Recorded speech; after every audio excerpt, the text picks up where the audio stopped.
ሰላም ጤና ይስጥልን ክቡራን የዩቲዩብ ቤተሰቦች፣ የሰዓቱን አጫጭር መረጃዎች እየቀርብ ያለው እስከ ፍጻሜው አብራችሁን ቆዩ።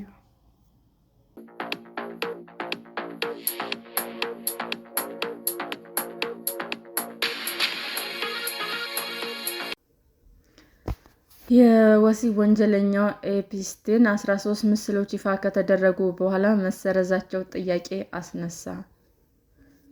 የአሜሪካ የፍትህ መስሪያ ቤት ይፋ ያደረጋቸው ከነበሩ የጄፍሪ ኤፕስቲን ሰነዶች ውስጥ የፕሬዝዳንት ዶናልድ ትራምፕ ምስልን ጨምሮ 13 ምስሎች ከድረ-ገጹ መሰረዙ ተገለጸ። መስሪያ ቤቱ ጥቃት ከተፈጸመባቸው ሰዎች በደረሰው ቅሬታ መሰረት ምስሎቹን መሰረዙን ምክትል አቃቤ ሕግ ቶድ ብላንኬ ተናግረዋል። የፍትህ መስሪያ ቤቱ የሰረዘው የትራምፕ ምስል ማንነታቸው መደበቅ ሲገባው ምስላቸው እንዲጠፋ ያልተደረገ ሴቶች ፎቶ ያካተተ እንደነበር ገልጸዋል። ሆኖም ምስሎች የተሰረዙት በትራምፕ ምክንያት ነው መባሉን አስተባብለዋል። የፍትህ መስሪያ ቤቱ ይፋ ካደረጋቸው በሺዎች የሚቆጠሩ ሰነዶች መካከል የሰረዘው 13 ምስሎች ነው። ዲሞክራቶች የምስሎች መሰረዝ ላይ ጥያቄ አንስተዋል። ዋና አቃቤ ሕግ ፓም ባንዲን ምን ለመደበቅ እየሞከራችሁ ነው ሲሉም ጠይቀዋል። የኒውዮርክ ዳኛ ትራምፕ ያሉበት ምስል ጥቃት ለደረሰባቸው ሰዎች ደህንነት አስጊ ነው ማለቱን ተከትሎ የፍትህ መስሪያ ቤቱ እርምጃውን ወስዷል። ምስሉን በጊዜያዊነት ከድረ-ገጽ አግዶ ምርመራ ካደረገ በኋላ ከምስሎቹ አንደኛው በድጋሚ በድረ-ገጽ እንዲወጣ ወስኗል። ምርመራ ካደረግን በኋላ ምስሉ ላይ በኤፕስቲን ጥቃት የደረሰባቸው ሰዎች ለአደጋ የማጋለጥ መሆኑን ስላመን ፎቶውን በድጋሚ አውጥተናል ሲሉም የፍትህ መስሪያ ቤቱ ውሳኔውን አብራርቷል። የተቀሩት ምስሎች ግን ከተሰረዙ በኋላ በድረ-ገጹ በድጋሚ አልወጡም። ምክትል አቃቤ ሕግ ቶድ ብላንኬ ምስሉ የተሰረዘው በትራምፕ ምክንያት ነው መባሉ ግን አስቂኝ ነው ብለዋል። ይፋ የተደረጉ ብዙ የትራምፕና ኤፕስቲን ምስሎች አሉ። አንድ ፎቶ ላይ ብቻ ትራምፕ ስላለ ከድረ-ገጽ አውርደውታል መባሉ አስቂኝ ነው ሲሉም አክለዋል።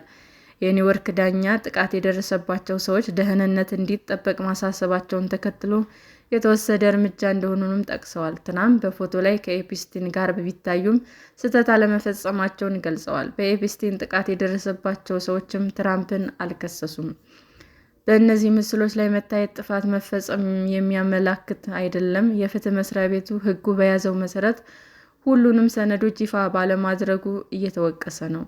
የኮንግረስ ውሳኔ ተከትሎ ከኤፕስቲን ጋር የተያያዙ ምስሎች፣ ተንቀሳቃሽ ምስሎች እና የምርመራ ሰነዶች ይፋ ወጥተዋል።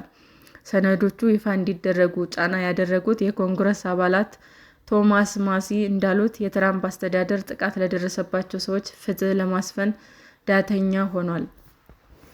ከተሰረዙት ምስሎች አንደኛው ኤፕስቲን ቤት ባለመሳቢያ ውስጥ የትራምፕና ኤፕስቲን እንዲሁም የቀዳማዊት እመቤት ሚላኒያ ትራምፕ እና ኤፕስቲን ጋር ማዕከላዊ ፎቶዎች ያሳያል።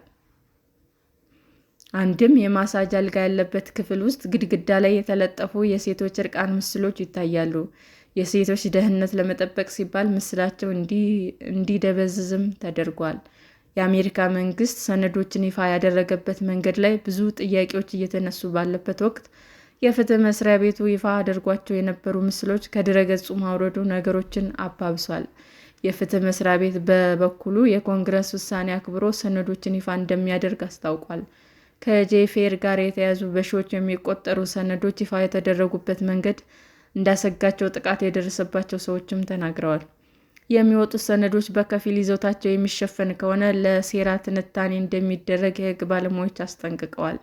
የፍትህ መስሪያ ቤት እንዳለው ከህፃናት ወሲባዊ ብዝበዛ እና ከአካላዊ ጥቃት ጋር የተያያዙ እንዲሁም የፌዴራል መንግስት ምርመራ ሊያሰናክሉ የሚችሉ አሊያም የአሜሪካ ብሔራዊ ጥቅም የሚጎዱ የተባሉ ይዘቶች ይፋ ከተደረጉ ሰነዶች ላይ ተቀንሰዋል። ሰላም ጤና ይስጥልን ውድ የዩቲዩብ ቤተሰቦቼ እንዴት ናችሁ? አዲስ ጀማሪ ነኝና ሰብስክራይብ ያደረጋችሁ አበረታቱኝ። አመሰግናለሁ። አጫጭር መረጃዎች ይህንን ይመስል ነበር። በሌላ መረጃ እስክንገናኝ ሼር፣ ላይክ፣ ሰብስክራይብ እንዲሁም ቢቀርብልን የምትሉት መረጃ ካለ ኮመንት እያደረጋችሁ ቸር ቆዩን።